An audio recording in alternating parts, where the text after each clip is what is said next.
11 de octubre, Día del Poeta Paraguayo. Paraguay ñe papara ara. Peango ñane mandu avo. Petei ara yepemo daja eva y ponambaba. O manóramo guarepe ñe papara petei ja. El primer poeta paraguayo. Jaeva fue natalicio de María Talavera. Natalicio falleció el 11 de octubre de 1867 en plena guerra contra la Triple Alianza. Fue el primer poeta paraguayo. Una de sus obras, Cailla Guajambopi, dice así: Bojapuy añarimba ko iwi arindaye oí.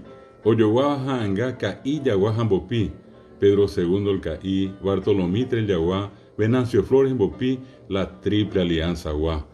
Este tipo de poesías fueron publicadas en el Cabichuí para darle fuerza a los soldados paraguayos y para burlarse del enemigo. 11 de octubre, Día del Poeta Paraguayo, en homenaje al primer poeta natalicio de María Talavera.